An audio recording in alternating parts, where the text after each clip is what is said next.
علیہ وسلم یأمرنی فأتذر فیباشرنی وأنا حائض متفق علیہ۔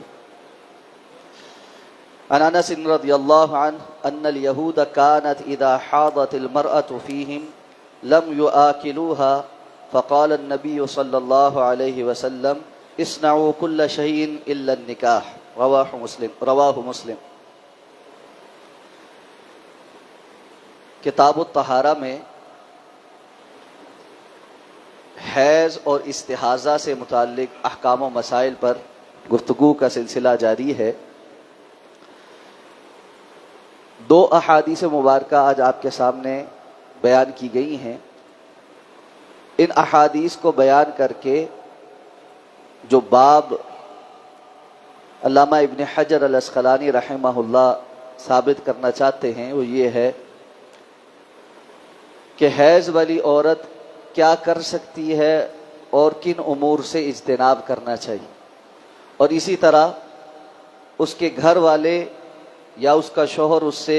کیا فائدہ اٹھا سکتا ہے اور کن باتوں سے اجتناب کرنا چاہیے،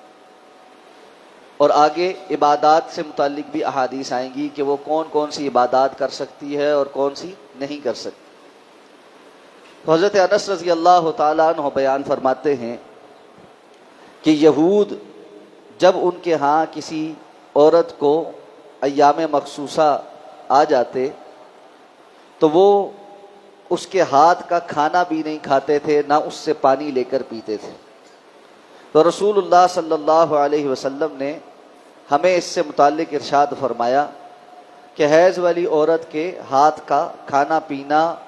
اور دیگر اس سے استمتاع جائز ہے وہ کرو، سوائے ازدواجی تعلق قائم کرنے کی۔ یہ حدیث مبارکہ صحیح مسلم کی ہے۔ ام المومنین حضرت عائشہ صدیقہ رضی اللہ تعالی عنہ فرماتی ہیں کہ میں ایام حیض میں ہوتی اور رسول اللہ صلی اللہ علیہ وسلم مجھے حکم دیتے تو میں ازار باندھ لیتی اور آپ صلی اللہ علیہ وسلم میرے ساتھ ہم آغوش ہو جاتے اور آپ صلی اللہ علیہ وسلم مجھ سے فائدہ اٹھاتے۔ یہ حدیث مبارکہ صحیح بخاری اور صحیح مسلم کی متفق علیہ روایت ہے۔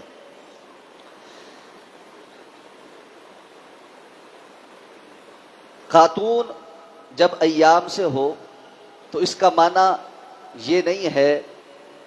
کہ اس کی طہارت اور پاکیزگی اس حد تک ختم ہو گئی ہے کہ اس کے ہاتھ کا کھانا پینا جائز نہیں، اور یہ کہ اس کو گھر سے بھی باہر نکال دیا جائے۔ یہود کے بعض قبائل اور ہمارے ہاں بر صغیر میں ہندوستان کے بعض ہندو جو ہے ان کے مخصوص فرقے وہ ان ایام میں عورت کو بالکل نجس اور پلید تصور کرتے، اور ایسے میں گھر سے باہر ایک کٹیا سی بنائی ہوتی ہے جہاں وہ اس کو منتقل کر دیتے اور اس کے ساتھ گفت و شنید کرنا، اس کے ہاتھ کا کھانا پینا اور کسی بھی طرح سے اس کے جسم کے ساتھ اپنا جسم کا چھو جانا، یہ سارا پلیدگی تصور کرتے۔ شریعت اسلامیہ نے ان تمام باطل نظریات کو ختم کیا۔ ایام مخصوصہ میں جو احکامات ہیں وہ پہلے ہم کافی طوالت کے ساتھ اور گہرائی کے ساتھ جان چکے ہیں کہ طہارت اور پاکیزگی کے مسائل کیسے، تو اس حد تک تو شریعت نے اس بات کو واضح کیا ہے کہ یہ ایک بیماری ہے، تکلیف ہے، اور اس بیماری اور تکلیف میں خاتون نماز نہیں پڑھے گی، روزے نہیں رکھے گی، دیگر عبادات سے متعلق احکام و مسائل آگے ابھی آئیں گے، لیکن کھانا پینا اور گھر کے اندر رہنا، معاشرت، یہ سب جائز اور درست ہے۔ اور ازدواجی زندگی میں صرف اس بات کا حکم دیا گیا ہے کہ ازدواجی تعلق قائم نہیں کیا جائے، باقی شوہر اپنی بیوی سے استمتاع کر سکتا ہے، اور اس کے لیے ام المومنین فرماتی ہیں کہ میں اپنے جسم پر ازار باندھ لیا کرتی تھی۔ اس سے یہ بات پتہ چلتی ہے کہ میاں بیوی کو ایک دوسرے سے کسی قسم کے استمتاع کے لیے مزید کسی اجازت کی ضرورت نہیں ہے۔ ہمارے ہاں بعض لوگوں نے اس معاملے میں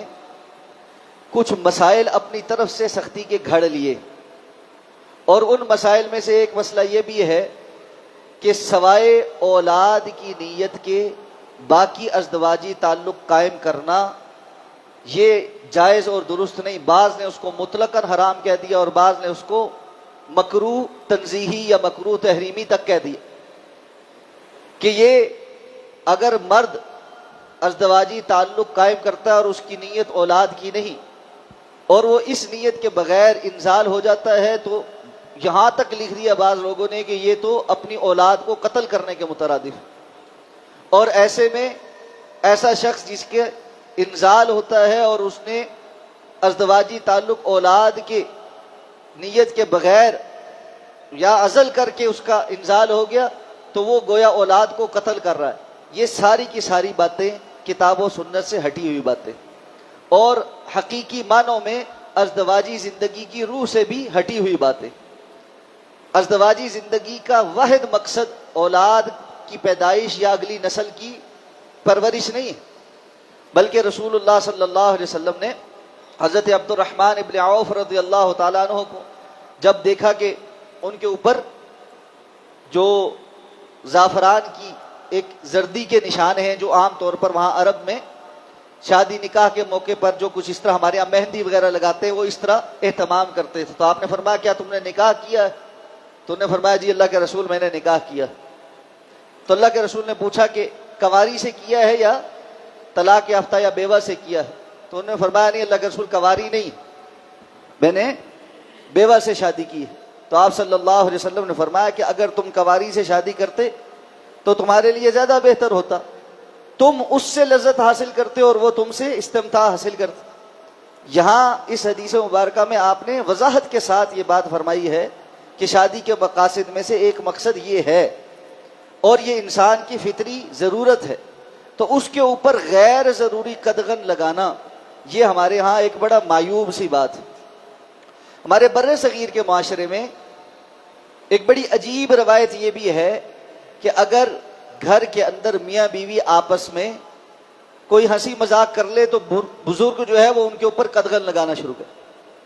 اسی طرح یہ بڑا بے ادبی تصور کی جاتی ہے اور بلکہ بہت حد تک بسا اوقات یہ کہا جاتا ہے یہ بے حیائی ہے کہ میاں بیوی ایک ہی برتن میں کھانا کھا لیں. یہ کیا تم بزرگوں کے سامنے بیٹھ کے کس قسم کی حرکتیں کر رہے؟ جبکہ شریعت ہمیں وضاحت کے ساتھ بتاتی ہے کہ ان سارے معاملات کی کوئی پابندی نہیں. اگر شوہر نے اپنی بیوی کے ساتھ ہنسی مذاق نہیں کرنا تو کس کے ساتھ کرنا؟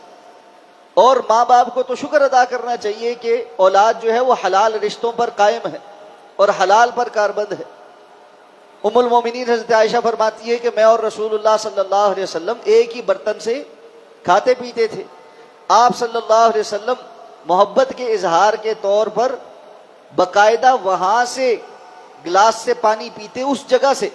جہاں سے ام المومنین فرماتی ہے پہلے میں نے پانی پیا ہوتا تھا. اسی طرح اگر کہتی ہے میں گوشت کھاتی تھی تو ہڈی کے ساتھ جو گوشت لگا ہوتا ہے میں اس کو ہڈی کو اٹھا کر گوشت جو ہے وہ جہاں سے نوالا لیتی رسول اللہ صلی اللہ علیہ وسلم ہڈی وہاں سے اٹھا کر اسی جگہ سے محبت کے اظہار کے لیے نوالا لیتے. یہ امت کو تعلیم بھی دی ہے کہ اپنی گھر والیوں کو اپنے ساتھ بٹھا کر عزت دینا اور ان کو کوئی ایسی مخلوق نہ سمجھنا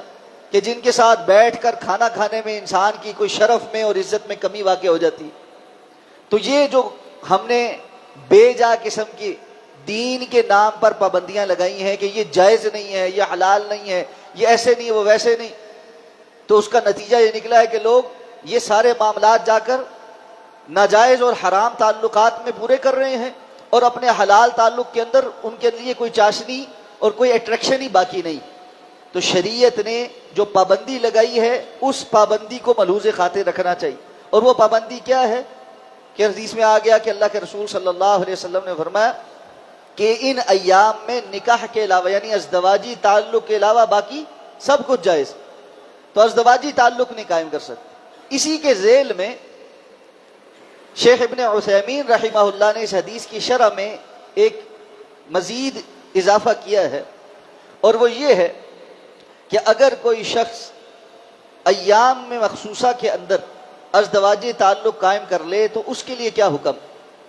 معلوم ہے ان ایام کے اندر ازدواجی تعلق قائم کرنا یہ حرام ہے. حضرت عبداللہ ابن عباس رضی اللہ عنہما کا ایک اثر آتا ہے اس معاملے میں. اثر کہتے ہیں حدیث کے مقابل ایسی بات کو جو کوئی صحابی بیان کرے. ہم کہتے ہیں نا حدیث یہ ہے کہ رسول اللہ صلی اللہ علیہ وسلم نے یہ فرمایا, اور اگر کسی صحابی کے متعلق آئے کہ جی فلاں صحابی نے یہ فرمایا تو اس کو اثر کہتے ہیں. تو یہ اثر ملتا ہے حضرت عبداللہ ابن عباس رضی اللہ تعالیٰ عنہما کا یہ قول ملتا ہے کہ انہوں نے کہا کہ اگر کوئی بندہ ازدواجی تعلق قائم کر لے تو اس کو چاہیے کہ وہ صدقہ کرے 1 دینار یا نصف دینار. اب اس اثر کے حوالے سے شیخ ابن عثیمین رحمہ اللہ نے تفصیلاً اس کی سند پر بحث کی ہے اور یہ بات بیان کی ہے کہ یہ اثر حضرت عبداللہ ابن عباس رضی اللہ تعالیٰ عنہ سے سنداً ثابت نہیں, اس کی سند میں اضطراب ہے. دوسری بات یہ کہ کفارے جو ہوتے ہیں اگر وہ رسول اللہ صلی اللہ علیہ وسلم نے بیان فرمائے ہوں اور اس کی سند درست ہو,